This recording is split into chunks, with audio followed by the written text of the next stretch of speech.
बिहार में बीपीएससी के माध्यम से आयोजित होने जा रही टीआरई 4 को लेकर के बहुत सारे अभ्यर्थियों के मन में उत्सुकता है कि ये भर्ती कब तक आएगी। इसके संबंध में बिहार सरकार के द्वारा कुछ जानकारियां साझा की गई है, जिसके बारे में जानना आपको बेहद जरूरी है। देख सकते हैं आप, विशेष विद्यालय अध्यापक के 7,279 पद पर नियुक्ति हेतु बीपीएससी को अधियाचन प्रेषित किया जा चुका है। टीआरई 4 के तहत विद्यालय अध्यापकों की नियुक्ति हेतु 31 जिलों से आरक्षण रोस्टर पंजी जिलों से समाशोधन होने के पश्चात प्राप्त हो चुके हैं, जिनकी जांच प्रक्रियाधीन है। जनवरी 2026 के प्रथम सप्ताह में बिहार लोक सेवा आयोग को विज्ञापन प्रकाशित हेतु अधियाचन भेज दी जाएगी।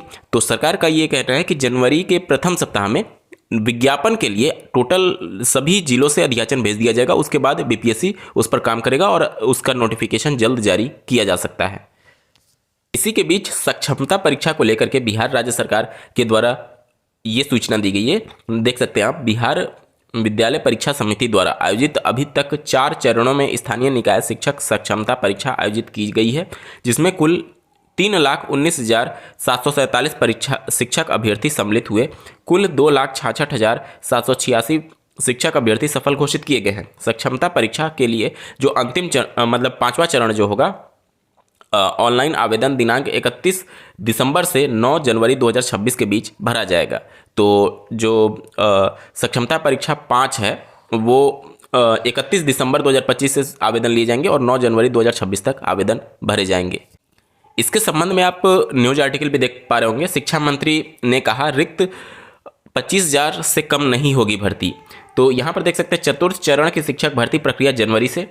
एक बार जल्दी से देख लेते हैं। चौथे चरण की शिक्षक बहाली टीआरई 4 प्रक्रिया जनवरी से शुरू होगी। इसके लिए 15 जनवरी तक बिहार लोक सेवा आयोग को अधियाचन भेज दी जाएगी। शिक्षा मंत्री ने सोमवार को सूचना भवन सभागार में आयोजित प्रेस वार्ता में यह जानकारी दी। उन्होंने बताया कि रिक्त पदों का आरक्षण के हिसाब से रोस्टर क्लियरेंस कराया जा रहा है। टीआरई 4 में 25,000 से कम रिक्तियां नहीं होंगी। शिक्षा मंत्री ने बताया कि टीआरई 4 के तहत विद्यालय अध्यापकों की नियुक्ति के लिए 31 जिलों से रिक्त आंकड़ा मिल चुका है। शिक्षक भर्ती के अलावा हाई स्कूल में 5500 पुस्तकालय अध्यक्षों की नियुक्ति संभावित है। इसकी रिक्ति भेजने के पहले संबंधित विषय की STET यानी माध्यमिक शिक्षक पात्रता परीक्षा ली जाएगी। विशेष विद्यालय अध्यापक के 7,279 पदों पर नियुक्ति के लिए रिक्ति भेजी जा चुकी है। उन्होंने कहा कि आगामी सत्र से शिक्षा का अधिकार अधिनियम यानी RT को सख्ती से लागू कराया जाएगा। बच्चों की डुप्लीकेसी रोकने के लिए प्राइवेट स्कूलों के बच्चों को भी आधार सीडिंग कराई जाएगी। RT कानून का पालन नहीं करने वाले स्कूल प्रबंधन पर कार्रवाई होगी। इसके तहत निजी स्कूलों को 25% कमजोर और गरीब वर्ग के बच्चों का नामांकन लेना होगा। इस मौके पर अपर मुख्य सचिव ये जो अधिकारी हैं ये सब भी उपस्थित रहे। बीपीएससी से 2,27,195 शिक्षकों की नियुक्ति अब तक हो चुकी है। उन्होंने बताया कि तीसरे चरण तक कुल 2,27,195 शिक्षकों की नियुक्तियां हुई हैं। सक्षमता पास करने वाले 2,66,786 विशिष्ट शिक्षक बने हैं। राज्य में 28,748 प्रधान शिक्षक और 4,699 प्रधानाध्यापकों की नियुक्ति हुई है। चलिए बढ़ते हैं अगली खबर की तरफ। जैसा कि आपको ज्ञात होगा, माननीय सुप्रीम कोर्ट ने सभी राज्यों को निर्देशित किया है कि अपने राज्य में जो स्पेशल एजुकेटर के पोस्ट हैं उनको स्पेशल बीएड और स्पेशल डीएलएड वाले कैंडिडेट से जल्द भरा जाए। इसी के क्रम में इस फैसले को चुनौती दी गई थी, जहां पर केवीएस को फिर से निर्देशित किया गया है कि शिक्षकों के मुद्दे पर जल्द से जल्द निर्णय ले। यहाँ पर देख सकते हैं हाईकोर्ट ने केंद्रीय विद्यालय संगठन को विशेष शिक्षक अभ्यर्थियों के मामले में अहम निर्देश दिए हैं। कोर्ट ने कहा कि वर्ष 2025 में central board of secondary education द्वारा केंद्रीय शिक्षक पात्रता परीक्षा आयोजित न किए जाने से जो शिक्षक उम्मीदवार परीक्षा से चूक गए उन्हें एक बार छूट दिए जाने के प्रश्न पर केवीएस को समयबद्ध निर्णय लेना चाहिए। न्यायमूर्ति की खंडपीठ ने याचिका का निपटारा करते हुए यह निर्देश दिया। साथ ही केंद्रीय प्रशासनिक न्यायाधिकारी के उस आदेश में हस्तक्षेप से इनकार कर दिया जिसमें केवीएस और नवोदय में विशेष शिक्षक पदों के लिए CTET की अनिवार्यता को चुनौती देने वाली याचिका खारिज कर दी थी। हालांकि अदालत ने महत्वपूर्ण टिप्पणी करते हुए कहा कि जो अभ्यर्थी अन्य सभी मानकों पर पात्र हैं लेकिन केवल 2025 में CET आयोजित न होने के कारण अपात्र हो गए हैं, उन्हें मामले को अनदेखा नहीं कर सकते हैं। तो निश्चित तौर पर माननीय हाईकोर्ट यहाँ पर जो 2025 में CTET का आयोजन नहीं किया गया उसको लेकर के सख्त रुख अपनाया है। चलिए बढ़ते हैं अगली खबर की तरफ। उत्तर प्रदेश लोक सेवा आयोग के माध्यम से आयोजित हो रही एलटी ग्रेड शिक्षक भर्ती में आवेदन में अगर किसी भी प्रकार की त्रुटि है तो आप इसे संशोधित कर सकते हैं। देख सकते हैं आप यहाँ पर जानकारी दी गई है कि 28 जुलाई 2025 सहायक अध्यापक प्रशिक्षित स्नातक श्रेणी पुरुष और महिला के 2025 हेतु आवेदन प्राप्त किए गए हैं। उक्त विज्ञापन पदों के सापेक्ष आवेदन करने वाले अभ्यर्थियों से शैक्षणिक विशिष्टता संबंधी सूचना आयोग के वेबसाइट पोर्टल पर अपडेट कराया जाना है। अपेक्षित सूचना अपडेट करने की प्रक्रिया निम्नवत है। तो यहाँ पर देख सकते हैं सबसे पहले आपको लॉगिन होना होगा और यहाँ पर click here to update information पर क्लिक करके और आप अपने डिटेल को यहाँ पर अपडेट कर पाएंगे। ठीक है, जो अपडेट करने की तिथि है वो 29 दिसंबर 2025 से 7 जनवरी 2026 तक ये आपको अपडेट कर लेना है।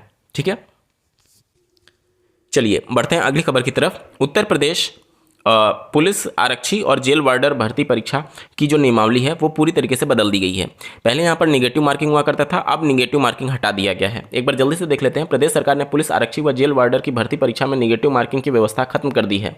इसके लिए सरकार ने सोमवार को उत्तर प्रदेश पुलिस आरक्षी सेवा नियमावली 2025 व उत्तर प्रदेश कारागार प्रशासन एवं सुधार विभाग के जेल वार्डर संवर्ग सेवा द्वितीय संशोधन नियमावली 2025 को कैबिनेट बाई सर्कुलेशन के जरिए स्वीकृति प्रदान कर दी है। इसके अलावा सुल्तानपुर की तहसील के राजस्व निरीक्षक क्षेत्र के सदर में शामिल किया जाएगा। राजस्व परिषद के इस प्रस्ताव को भी कैबिनेट बाई सर्कुलेशन के जरिए हरी झंडी मिल गई है। तो जो नेगेटिव मार्किंग पहले हुआ करता था पुलिस आरक्षी और जेल वार्डर की भर्ती परीक्षा में वो पूरी तरीके से समाप्त कर दिया गया है। बढ़ते हैं अगली खबर की तरफ। जैसा कि आपको ज्ञात होगा, माननीय सुप्रीम कोर्ट के दिनांक 1 सितंबर 2025 के जजमेंट के हिसाब से सभी इन सर्विस टीचर्स को जो कि टेट क्वालिफाई नहीं है 2 साल के अंदर उनको टेट क्वालिफाई करना अनिवार्य है। इसी के क्रम में लगातार ये मामला रिव्यू पिटीशन के तौर पर माननीय हाईकोर्ट और सुप्रीम कोर्ट में गया, लेकिन वहाँ से अभी तक कोई भी राहत देखने को नहीं मिली है। जो इन सर्विस टीचर्स हैं उनके द्वारा लगातार जनप्रतिनिधियों को ज्ञापन सौंप करके सरकार तक अपनी मांगों को वो पहुंचा रहे हैं। इसी के बीच में वो धरना प्रदर्शन पर भी उतरे। लखनऊ से लेकर के दिल्ली के जंतर मंतर सभी जगह उन्होंने अपने स्तर पर प्रदर्शन किया, लेकिन सरकार की तरफ से अभी कोई भी पॉजिटिव रिस्पांस देखने को नहीं मिल रहा है। इसी के बीच में जो शिक्षक संघ है उन्होंने नए साल में टीटी की अनिवार्यता से राहत देने पर एक बार पुनः विचार करने के लिए आग्रह किया है। एक बार जल्दी से देख लेते हैं। अखिल भारतीय प्राथमिक शिक्षक संघ ने केंद्र व प्रदेश सरकार से शिक्षकों को नए साल में शिक्षक पात्रता परीक्षा की अनिवार्यता से राहत देने की मांग की है। संघ का कहना है कि पिछले 4 महीनों से देश और प्रदेश के शिक्षक टीईटी अनिवार्यता के खिलाफ आंदोलन कर रहे हैं, लेकिन अब तक इस संबंध में कोई आदेश जारी नहीं किया गया है। शिक्षकों को उम्मीद है कि नए वर्ष में सरकार इस पर सकारात्मक निर्णय लेगी। संघ के राष्ट्रीय अध्यक्ष ने बताया कि शिक्षकों ने ज्ञापन सौंपने, हस्ताक्षर अभियान चलाने, सांसदों और विधायकों के माध्यम से प्रधानमंत्री के नाम ज्ञापन भेजने जैसे कई प्रयास किए। इसके अलावा शिक्षक दिल्ली कूच कर चुके हैं और इस मुद्दे पर शिक्षा मंत्री से भी मिलकर के टीटी से छूट की मांग रखी गई है। उन्होंने कहा कि शिक्षक न केवल शिक्षण कार्य कर रहे हैं बल्कि 2 महीनों से विशेष गहन पुनरीक्षण अभियान में भी सक्रिय रूप से लगे हुए हैं। साथ ही सरकार की विभिन्न योजनाओं को धरातल पर उतारने में भी शिक्षकों की अहम भूमिका है। संघ ने कहा कि अब सरकार का दायित्व बनता है कि शिक्षकों के योगदान का सम्मान करते हुए नए वर्ष में टीटी अनिवार्यता से छूट का आदेश जारी कर उनकी सेवा सुरक्षा सुनिश्चित करे। वहीं शीतलहर को देखते हुए बच्चों के स्वास्थ्य की चिंता करते हुए मुख्यमंत्री द्वारा 1 जनवरी तक विद्यालय बंद रखने का निर्णय संघ ने स्वागत किया है। तो निश्चित तौर पर लगातार मांग की जा रही है टीटी से राहत देने के लिए, लेकिन अभी तक प्रदेश या फिर केंद्र स्तर पर कोई भी इसके संबंध में फैसला नहीं लिया गया है। आज की वीडियो में बस इतना ही। ऐसे ही महत्वपूर्ण अपडेट के लिए इस चैनल को सब्सक्राइब करना ना भूलें। इस वीडियो को देखने के लिए आपका बहुत बहुत धन्यवाद। भगवान करे आपका दिन शुभ हो।